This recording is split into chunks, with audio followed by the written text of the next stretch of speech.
दोस्तों, ये एक सच्ची कहानी मध्य प्रदेश के धार जिले की है। धार के एक छोटे से गांव के किनारे एक झोंपड़ी में काव्या अपनी बूढ़ी और बीमार मां के साथ रहती थी। गरीबी उनके घर की दीवारों में ही नहीं, उनकी किस्मत में भी बसी हुई थी। दिन भर मजदूरी करके जो कुछ मिलता उसी से 2 वक्त की रोटी बनती थी। कई बार तो 1 वक्त खाकर ही माँ बेटी सो जाती थी। उस दिन शाम से ही आसमान पर काले बादल छा गए थे। हवा इतनी तेज चल रही थी कि लगता था जैसे आज कुछ अनहोनी होने वाली है। रात होते होते मूसलाधार बारिश शुरू हो गई। बिजली चमकती तो झोंपड़ी के अंदर तक उजाला भर जाता और फिर अंधेरा सब कुछ निगल लेता। काव्या अपनी माँ के पास बैठी थी। उनके सर पर हाथ फेरते हुए बोली, माँ डर मत, मैं हूँ ना। माँ हल्की सी मुस्कुराई और बोली, डर मुझे नहीं, बस तेरी फिक्र होती है बेटी। तभी अचानक दरवाजे पर जोर जोर से दस्तक होने लगी। काव्या का दिल जोर से धड़कने लगा। इतनी रात को ऐसे तूफान में कौन हो सकता है? गांव में तो कोई इस वक्त घर से बाहर निकलने का सोच भी नहीं सकता था। देख तो कौन है, शायद कोई मुसीबत में होगा। काव्या ने डरते डरते दरवाजे की तरफ कदम बढ़ाए। उसके हाथ कांप रहे थे। उसने धीरे से दरवाजा खोला और सामने जो देखा उसे देखकर वह एक पल के लिए साकित रह गई। एक नौजवान लड़का, पूरी तरह भीगा हुआ, कपड़े कीचड़ से सने हुए, माथे से खून बह रहा था। उसकी सांसें तेज चल रही थीं, जैसे बहुत दूर से भाग कर आया हो। लड़के ने मुश्किल से कहा, प्लीज मुझे बस 1 रात के लिए पनाह दे दीजिए। मेरी गाड़ी का एक्सीडेंट हो गया है, मैं कहीं और नहीं जा सकता। काव्या ने एक पल के लिए उसे देखा। मन में डर भी था, शक भी था, लेकिन तभी उसे अपनी माँ की बात याद आई। मुसीबत में मदद करना ही असली इंसानियत होती है। उसने बिना कुछ और सोचे दरवाज़ा पूरी तरह खोल दिया और बोली, अंदर आ जाइए। लड़का लड़खड़ाते हुए अंदर आया और एक कोने में बैठ गया। काव्या ने फौरन पुराने कपड़े का एक टुकड़ा लिया और उसकी चोट साफ करने लगी। उसके हाथों में डर नहीं, बस इंसानियत थी। लड़का दर्द से कराह रहा था, लेकिन उसकी आंखें बार बार काव्या की तरफ उठ रही थीं, जैसे वह समझ नहीं पा रहा था कि इतनी गरीबी में भी कोई इतना बड़ा दिल कैसे रख सकता है। काव्या की माँ ने धीमी आवाज में पूछा, कौन है बेटी? कोई मुसाफिर है माँ, मुसीबत में है, बस 1 रात रखेंगे। तो फिर ठीक किया तूने। भगवान ऐसे मौके हर किसी को नहीं देता। काव्या ने अपने घर में रखा एकमात्र सूखा गमछा उसे दिया और बोली, ये ले लीजिए, कपड़े सुखा लीजिए। लड़के ने हिचकिचाते हुए पूछा, लेकिन आप लोग खुद? हम रोज ऐसे ही रहते हैं, आपको इसकी ज्यादा जरूरत है। घर में बस थोड़ा सा चावल और नमक था। उसने वहीं खिचड़ी बनाई और 3 हिस्सों में बांट दी। जब उसने लड़के को खाना दिया तो उसने कहा, आप खाइए, मैं बाद में खा लूंगा।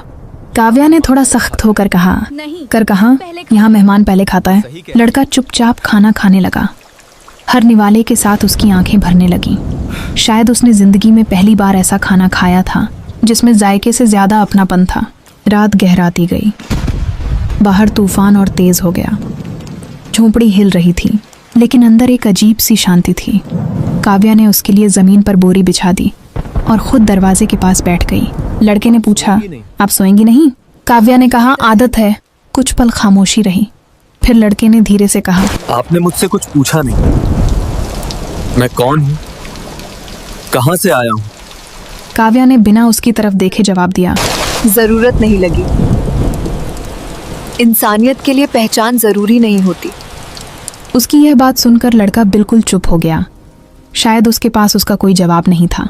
उस रात जब पूरी दुनिया सो रही थी, उस छोटी सी झोंपड़ी में 2 अलग अलग दुनिया के लोग एक ही छत के नीचे थे। एक के पास सब कुछ था लेकिन सुकून नहीं, और दूसरी के पास कुछ भी नहीं था लेकिन दिल बहुत बड़ा था। लड़का देर तक जागता रहा। वह काव्या को देखता रहा जो अपनी माँ के पास बैठी थी।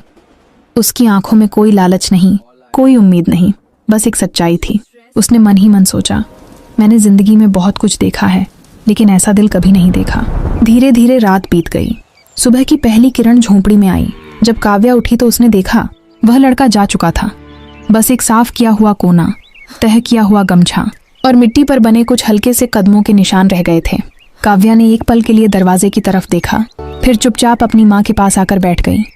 उसे नहीं पता था कि वह कौन था, कहाँ गया और फिर कभी मिलेगा या नहीं, लेकिन उसे यह जरूर महसूस हो रहा था कि उस 1 रात ने कुछ बदल दिया है। इधर दूर कहीं जाते हुए उस लड़के की आंखों में भी वही झोंपड़ी बार बार आ रही थी और उसके दिल में पहली बार एक अजीब सी कसक उठ रही थी। काश फिर से देख मैं उसे फिर से देख पाता। सुबह की धूप धीरे धीरे गांव की कच्ची गलियों में फैल रही थी, लेकिन काव्या के मन में रात की वह घटना अब भी ताज़ा थी। वह बार बार दरवाजे की तरफ देखती, जैसे उम्मीद कर रही हो कि शायद वह अजनबी वापस लौट आए, लेकिन दरवाजा शांत था, जैसे कुछ हुआ ही न हो। इधर गांव में हलचल शुरू हो चुकी थी। चौपाल पर कुछ लोग इकट्ठा होकर शहर की बड़ी खबर पर चर्चा कर रहे थे। सुना तुमने? शहर के बड़े उद्योगपति आर्यन की कार का एक्सीडेंट हो गया था कल रात। एक आदमी बोला। दूसरा चौंकते हुए बोला, वही आर्यन, करोड़ों की कंपनी वाला? हाँ वही। कहते हैं गाड़ी पलट गई थी, लेकिन वो बच गया। कहीं गायब हो गया था रात भर। काव्या यह सब सुन रही थी। उसका दिल जोर जोर से धड़कने लगा। उसे अचानक उस रात का वह चेहरा याद आया, भीगा हुआ, जख्मी, डरा हुआ। क्या वह वही था? उसने उस ख्याल को झटकना चाहा, लेकिन दिल मानने को तैयार नहीं था। 2 दिन बीत गए, सब कुछ मामूली होने लगा था। तभी अचानक गांव में कई बड़ी बड़ी गाड़ियां आकर रुकीं। चमचमाती कारें, सूट बूट पहने लोग, और उनके बीच में वही चेहरा, इस बार साफ कपड़ों में, आत्मविश्वास से भरा हुआ। वही लड़का अब सबके सामने था। एक बड़े आदमी के रूप में आर्यन सबके सामने खड़ा था। गांव वाले उसे देखकर हैरान थे। सब उसकी तरफ ऐसे भागे जैसे कोई बड़ा नेता आया हो। काव्या दूर खड़ी सब देख रही थी। उसकी आंखों में एक अजीब सा मिला जुला एहसास था। इधर लोगों की सरगोशियां तेज होने लगीं। हर लफ्ज उसके कानों में चुभ रहा था, लेकिन वह चुपचाप खड़ी रही। आर्यन उसके सामने आकर रुक गया। कुछ पल दोनों के बीच खामोशी रही। फिर आर्यन ने धीरे से कहा, कैसी हो? काव्या ने सीधा जवाब दिया, ठीक हूं। उसकी आवाज में न खुशी थी न गुस्सा, बस एक सादा सा जवाब था। आर्यन ने अपने साथ खड़े आदमी को इशारा किया। उसने एक बैग आगे बढ़ाया जिसमें पैसे थे। उस रात आपने मेरी जान बचाई थी, ये मेरी तरफ से एक छोटा सा धन्यवाद है। पूरा गांव सांस रोककर देख रहा था। काव्या ने बैग की तरफ देखा, फिर आर्यन की आंखों में, और अगले ही पल उसने वह बैग वापस उसकी तरफ बढ़ा दिया। मुझे इसकी जरूरत नहीं है। पूरा माहौल जैसे थम गया। आर्यन चौंक गया। क्या मतलब? ये आपकी मदद के लिए है। मैंने आपकी मदद इंसानियत के लिए की थी, सौदा करने के लिए नहीं। उसकी यह बात सुनकर चारों तरफ सन्नाटा छा गया। गांव वाले, जो अभी तक उसे लालची समझ रहे थे, अब उलझन में पड़ गए। आर्यन के लिए यह पहली बार था जब किसी ने उसके पैसे को इस तरह ठुकरा दिया था। उसने फिर समझाने की कोशिश की। आपकी हालत मैंने देखी है, ये पैसे आपके काम आएंगे। काव्या की आंखों में हल्का सा दर्द झलक आया, लेकिन उसकी आवाज मजबूत थी। गरीब हूँ, मजबूर नहीं, और अपने आत्मसम्मान को बेचने की इतनी भी जरूरत नहीं है मुझे। आर्यन चुप हो गया। उसे समझ नहीं आ रहा था क्या कहे। उसके पास हर समस्या का हल पैसा था, लेकिन आज पहली बार वह बेबस खड़ा था। भीड़ में खड़े लोग अब धीरे धीरे फिर से कानाफूसी करने लगे। देखा, ड्रामा कर रही है, पहले फंसाया, अब नाटक कर रही है। ऐसे लोग भरोसे के लायक नहीं होते। यह बातें अब काव्या के दिल को तोड़ रही थीं। उसकी आंखें भर आईं, लेकिन उसने खुद को संभाल लिया। वह मुड़ी और बिना कुछ कहे अपने घर की तरफ चल दी। आर्यन वहीं खड़ा रह गया। उसने पहली बार महसूस किया कि उसकी मौजूदगी ने किसी की जिंदगी आसान नहीं बल्कि मुश्किल बना दी है। उस रात की याद, जो उसके लिए सुकून थी, अब काव्या के लिए बोझ बन गई थी। कुछ देर बाद आर्यन धीरे धीरे काव्या के घर की तरफ गया। काव्या दरवाजे के पास अपनी माँ के साथ बैठी थी। उसकी आंखें लाल थीं, लेकिन वह रो नहीं रही थी। आर्यन ने धीरे से कहा, मुझे माफ कर दो, मेरा इरादा तुम्हें तकलीफ देने का नहीं था।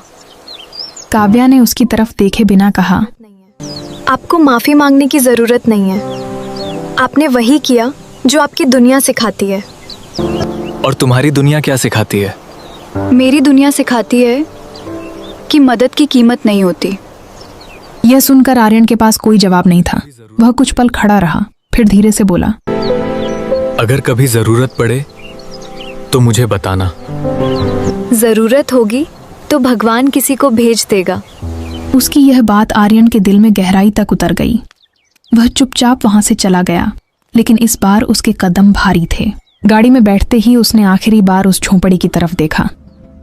उसे महसूस हो रहा था कि वह कुछ पीछे छोड़ आया है, कुछ ऐसा जिसे वह पैसे से कभी खरीद नहीं सकता। इधर काव्या अपने घर के अंदर गई और माँ के पास बैठ गई। माँ ने धीरे से पूछा, क्या हुआ? इस बार काव्या खुद को रोक ना पाई। उसकी आंखों से आंसू बहने लगे। वह बोली, माँ, क्या गरीब होना इतना बड़ा गुनाह है? लोग क्यों सोचते हैं कि हम हर चीज पैसे के लिए करते हैं? माँ ने कांपते हाथों से उसका चेहरा पकड़ा और कहा, नहीं बेटी, गुनाह गरीब होना नहीं है, गुनाह है इंसानियत खो देना, और तूने वो नहीं खोई है। काव्या ने सर माँ की गोद में रख दिया। बाहर आसमान साफ हो चुका था, लेकिन उसके दिल में तूफान अब भी चल रहा था। और दूसरी तरफ आर्यन अपनी गाड़ी में बैठा खिड़की से बाहर देखते हुए सोच रहा था, जिस लड़की को मैं मदद देना चाहता था उसने मुझे ही छोटा बना दिया। उसके अंदर कुछ बदल रहा था, अहंकार टूट रहा था और एक नया एहसास जन्म ले रहा था। वह एहसास जो शायद इंसानियत से शुरू होकर कुछ और बन सकता था। दिन धीरे धीरे बीत रहे थे, लेकिन काव्या की जिंदगी जैसे थम सी गई थी। गांव वालों की बातें अब भी उसके कानों में गूंजती रहती थीं। वह पहले जैसी खुलकर हंसने वाली लड़की नहीं रही थी। अब वह चुप रहती, अपने काम में लगी रहती और शाम होते ही अपनी माँ के पास बैठ जाती। लेकिन एक शाम अचानक सब कुछ बदल गया। काव्या की माँ की तबीयत अचानक बहुत बिगड़ गई। उनकी सांसें तेज चलने लगीं, शरीर ठंडा पड़ने लगा। काव्या घबरा गई। माँ, आंखें खोलो, वह रोते हुए बोली। माँ ने मुश्किल से आंखें खोली। बेटी, शायद अब ज्यादा समय नहीं है। ऐसा मत कहो माँ, मैं अभी डॉक्टर को बुलाती हूँ। काव्या घबराकर बाहर भागी। वह पूरे गांव में दौड़ी, एक एक दरवाजे पर गई। कृपया मदद कर दीजिए, माँ की हालत बहुत खराब है। लेकिन हर दरवाजे से वही जवाब मिला, हम क्यों मदद करें? जाओ उस अमीर आदमी से कहो। अब याद आए गरीबों की? वह टूट रही थी, लेकिन हार मानने को तैयार नहीं थी। वह वापस घर आई, माँ के पास बैठ गई और उनका हाथ पकड़कर रोने लगी। इसी समय दूर सड़क पर एक गाड़ी रुकी। वह आर्यन था। उसे शहर में बैठकर भी चैन नहीं मिल रहा था। काव्या की बातें, उसकी आंखें, उसका आत्मसम्मान, सब कुछ उसके मन में घूम रहा था। आखिरकार वह खुद को रोक नहीं पाया और वापस गांव आ गया। जैसे ही वह काव्या के घर के पास पहुंचा, उसे अंदर से रोने की आवाज सुनाई दी। वह बिना सोचे अंदर चला गया। काव्या ने उसे देखा। उसकी आंखों में गुस्सा नहीं था, बस बेबसी थी। मेरी माँ, वह सिर्फ इतना कह पाई। आर्यन ने फौरन स्थिति समझ ली। उसने बिना कुछ पूछे अपने लोगों को फोन किया, अभी एम्बुलेंस भेजो, फौरन। कुछ ही मिनटों में एम्बुलेंस आ गई। गांव वाले दूर खड़े तमाशा देख रहे थे, लेकिन इस बार किसी ने कुछ नहीं कहा। काव्या अपनी माँ को लेकर अस्पताल पहुंची। रास्ते भर वह उनका हाथ पकड़े रोती रही। अस्पताल में डॉक्टरों ने फौरन इलाज शुरू किया, लेकिन हालत बहुत गंभीर थी। काव्या बाहर बैठी थी, सर झुकाए, हाथ जोड़कर भगवान से प्रार्थना कर रही थी। आर्यन उसके पास खामोश खड़ा था। कुछ देर बाद काव्या ने धीमे से कहा, आपको आने की जरूरत नहीं थी। आर्यन ने शांत आवाज में जवाब दिया, जरूरत थी, क्योंकि इस बार मैं सिर्फ मदद नहीं कर रहा, मैं साथ खड़ा हूं। काव्या ने उसकी तरफ देखा। पहली बार उसे आर्यन की आंखों में कोई अहंकार नहीं दिखा। कुछ देर बाद डॉक्टर बाहर आए। उनके चेहरे से ही सब समझ आ रहा था। हम पूरी कोशिश कर रहे हैं, लेकिन मरीज की हालत बहुत नाजुक है। काव्या के पैर जैसे जमीन में धंस गए। वह दौड़कर अंदर गई। माँ बेहोश थीं, मशीनों से जुड़ी हुई। काव्या उनके पास बैठ गई और रोते हुए बोली, माँ, मैं आ गई, आप ठीक हो जाओ। अचानक माँ ने धीरे धीरे आंखें खोली। उन्होंने काव्या को देखा, फिर पास खड़े आर्यन को। कमजोर आवाज में बोली, बेटा इधर आओ। आर्यन थोड़ा झिझकते हुए पास आया। माँ ने उसका हाथ पकड़ा और उसे काव्या के हाथ में रख दिया। मेरी बेटी बहुत मजबूत है, लेकिन अकेली है। उनकी आवाज कांप रही थी। इसे कभी अकेला न छोड़ना। ये सुनते ही काव्या जोर से रो पड़ी। माँ, ऐसा मत कहो। आर्यन की आंखें भी भर आईं। उसने पहली बार किसी के सामने खुद को इतना तन्हा महसूस किया। उसने धीमे से कहा, मैं वादा करता हूं, इसे कभी अकेला नहीं छोड़ूंगा। माँ के चेहरे पर हल्की सी मुस्कान आई और अगले ही पल उनकी सांसें थम गईं। मशीन की सीधी लाइन ने सब कुछ खत्म कर दिया। माँ, काव्या की चीख पूरे अस्पताल में गूंज उठी। वह माँ के सीने से लिपटकर फूट फूट कर रोने लगी। आर्यन वहीं खड़ा था। उसकी आंखों से भी आंसू बह रहे थे। उसने अपने जीवन में बहुत कुछ खोया था, लेकिन आज जो उसने देखा वह उससे सहा नहीं जा रहा था। उसके मन में एक ही बात घूम रही थी, अगर मैं पहले आ जाता, अगर मैंने अपने अहंकार को पहले छोड़ दिया होता। उसे खुद से नफरत होने लगी। वह बाहर आया और पहली बार जोर जोर से रो पड़ा। एक करोड़पति आदमी जिसके पास सब कुछ था, आज खुद को सबसे गरीब महसूस कर रहा था। इधर काव्या अब बिल्कुल टूट चुकी थी। जिस माँ के लिए वह जी रही थी, वही अब उसके पास नहीं थी। कुछ देर बाद अंतिम संस्कार की तैयारी होने लगी। आर्यन हर जगह उसके साथ था, बिना कुछ कहे, बिना किसी दिखावे के। गांव वाले अब चुप थे। उनकी आंखों में भी पछतावा था। जब चिता को आग दी गई, काव्या वहीं बैठ गई। उसकी आंखें सूख चुकी थीं, अब आंसू भी खत्म हो चुके थे। आर्यन धीरे से उसके पास आया और बोला, काव्या। काव्या ने उसकी तरफ देखा। उसकी आवाज में अब दर्द के साथ साथ एक अजीब सी शांति थी। अब कोई नहीं है मेरा। आर्यन ने धीरे से कहा, मैं हूं। काव्या कुछ पल उसे देखती रही। उसकी आंखों में सवाल नहीं थे, बस खालीपन था। आप क्यों हैं? उसने पूछा। आर्यन ने गहरी सांस ली। क्योंकि उस रात तुमने मुझे सिर्फ पनाह नहीं दी थी, तुमने मुझे इंसान बनना सिखाया था। काव्या की आंखों में फिर आंसू आ गए, लेकिन इस बार वह दर्द के नहीं, एक हल्के से भरोसे के थे। उस रात जब सब खत्म हो चुका था, वहीं से कुछ नया शुरू भी हो रहा था। आर्यन अब सिर्फ एक अमीर आदमी नहीं था, वह एक ऐसा इंसान बन चुका था जो किसी के दर्द को अपना दर्द समझने लगा था। और काव्या, जिसने सब कुछ खो दिया था, अब शायद अकेली नहीं थी। लेकिन यह रिश्ता अभी नाम का नहीं था, ये सिर्फ एक वादा था, एक ऐसा वादा जो आगे चलकर उनकी जिंदगी की सबसे बड़ी सच्चाई बनने वाला था। माँ के जाने के बाद काव्या की दुनिया जैसे पूरी तरह बदल गई थी। घर वहीं था, दीवारें वहीं थीं, लेकिन अब उस झोंपड़ी में सन्नाटा बस गया था। हर कोना उसे माँ की याद दिलाता था।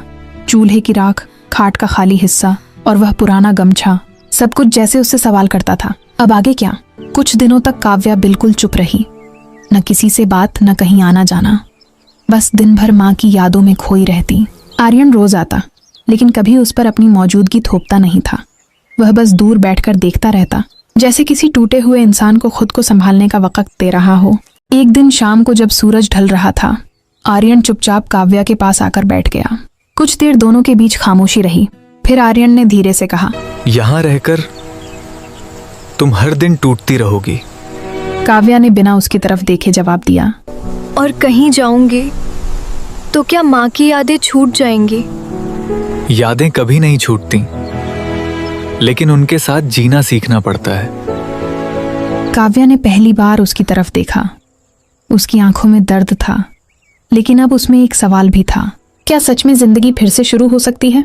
आर्यन ने आगे कहा, मैं तुम्हें अपने साथ शहर चलने के लिए कह रहा हूँ, लेकिन किसी एहसान के तौर पर नहीं। मैं चाहता हूँ कि तुम अपनी जिंदगी खुद बनाओ। काव्या ने फौरन मना नहीं किया। वह सोच में पड़ गई। उस रात उसने बहुत सोचा। माँ की बातें याद आईं, बेटा इंसानियत कभी मत छोड़ना। और फिर उसे आर्यन का वह वादा याद आया, मैं इसे कभी अकेला नहीं छोड़ूंगा।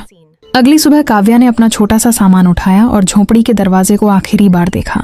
उसने धीरे से कहा, ए माँ, मैं जा रही हूँ, लेकिन आपकी सीख साथ ले जा रही हूँ। और फिर वह आर्यन के साथ शहर चली गई। शहर की दुनिया बिल्कुल अलग थी। बड़ी इमारतें, तेज रफ्तार जिंदगी और हर तरफ भाग दौड़। शुरुआत में काव्या को बहुत अजीब लगा, लेकिन उसने हार नहीं मानी। आर्यन ने उसे अपने घर में रखने के बजाय एक छोटा सा किराए का कमरा दिलवाया। उसने कहा, तुम्हें अपने पैरों पर खड़ा होना है, तभी ये सफर सही मायनों में तुम्हारा होगा। काव्या ने छोटे छोटे कामों से शुरुआत की, कभी सिलाई, कभी बच्चों को पढ़ाना। धीरे धीरे उसने खुद को संभालना शुरू किया। इधर आर्यन भी बदल चुका था। अब वह सिर्फ बिजनेस नहीं देखता था, बल्कि लोगों की मदद करने के नए रास्ते ढूंढता था। एक दिन आर्यन ने काव्या से कहा, हम मिलकर कुछ ऐसा करें जिससे उन लोगों की मदद हो सके जो हमारी तरह मुश्किल में हैं। काव्या की आंखों में चमक आ गई, जैसे एक संस्था जहां कोई भी जरूरतमंद आए और उसे मदद मिले, बिना सवाल, बिना शर्त। यहीं से दोनों ने मिलकर एक छोटा सा एनजीओ शुरू किया। शुरुआत मुश्किल थी, लेकिन धीरे धीरे लोग जुड़ते गए। काव्या का दिल और आर्यन के संसाधन दोनों मिलकर चमत्कार करने लगे। कभी कोई भूखा आता, कभी कोई बीमार, कभी कोई बेसहारा, और हर बार काव्या दरवाजा खोलकर कहती, अंदर आइए। समय के साथ दोनों का रिश्ता भी बदलने लगा। अब ये सिर्फ मदद या वादा नहीं था, ये भरोसा था, सम्मान था, और धीरे धीरे एक गहरा अपनापन बन गया था। एक रात ठीक वैसी ही तूफानी रात आई जैसी उस दिन थी। बारिश, बिजली और वही सन्नाटा। काव्या खिड़की के पास खड़ी थी। आर्यन उसके पास आया। कुछ पल दोनों ने बिना कुछ कहे बारिश को देखा। फिर काव्या ने धीरे से कहा, याद है, एक ऐसी ही रात थी जब तुम मेरे द्वार आए थे। आर्यन हल्का सा मुस्कुराया। और तुमने बिना कुछ पूछे द्वार खोल दिया था। काव्या ने उसकी तरफ देखा। उस रात मैंने तुम्हें पनाह दी थी, और आज तुम्हें मुझे जीने का सहारा दिया है। आर्यन की आंखें गहरी हो गईं। उसने धीरे से कहा, काव्या, क्या तुम मेरे साथ सिर्फ ये सफर नहीं, पूरी जिंदगी चलोगी? कमरा एक पल के लिए बिल्कुल शांत हो गया। काव्या की आंखों में आंसू आ गए, लेकिन इस बार वह दर्द के नहीं थे। वह मुस्कुराई और बोली, मैंने तुम्हें उस रात एक अजनबी समझकर अपनाया था। आज मैं तुम्हें अपना सब कुछ मानकर हाँ कहती हूँ। कुछ ही दिनों बाद दोनों की शादी इसी गांव में हुई। वही लोग जो कभी ताने मारते थे आज आशीर्वाद दे रहे थे। काव्या ने उसी झोंपड़ी के सामने खड़े होकर आखिरी बार आसमान की तरफ देखा, जैसे माँ को बता रही हो, देखो माँ, आपकी बेटी अकेली नहीं है। शादी के बाद भी दोनों ने अपना काम नहीं छोड़ा। उनका एनजीओ अब सैकड़ों लोगों की जिंदगी बदल रहा था। और फिर एक दिन दरवाजे पर दस्तक हुई। ठक ठक। काव्या और आर्यन दोनों एक साथ दरवाजे की तरफ बढ़े। दरवाजा खोला। बाहर एक डरा हुआ भीगा हुआ आदमी खड़ा था। दोनों ने एक दूसरे की तरफ देखा, फिर मुस्कुराए और एक साथ बोले, अंदर आइए। यहाँ इंसानियत भी मिलती है और अपना घर भी। इस कहानी की सीख यही है कि असली अमीरी पैसे से नहीं, दिल से होती है। जिसके पास देने का दिल है वही सबसे बड़ा इंसान है। एक छोटी सी मदद, एक सच्चा दिल किसी की पूरी जिंदगी बदल सकता है। अब आपसे एक सवाल, अगर उस रात आप काव्या की जगह होते तो क्या आप भी एक अनजान इंसान के लिए अपना द्वार खोलते? अगर इस कहानी ने आपके दिल में हल्की सी भी खुशी या सुकून की लहर जगाई हो तो इसे अपने दोस्तों और परिवार के साथ जरूर साझा करें। क्या पता आपका एक छोटा सा शेर किसी और की जिंदगी में मुस्कान की वजह बन जाए। और अगर आपको ऐसी दिल को छू लेने वाली कहानियाँ पसंद हैं, तो हमारे चैनल ख्वाबिदा टेल्स को सब्सक्राइब करना न भूलें, क्योंकि यहाँ हर कहानी सिर्फ सुनी नहीं, महसूस की जाती है। दोस्तों, अब इजाजत दीजिए, फिर मिलेंगे एक नई कहानी के साथ जो आपके दिल के किसी कोने को छू जाएगी। तब तक के लिए खुश रहें, मस्त रहें, स्वस्थ रहें। जय हिंद।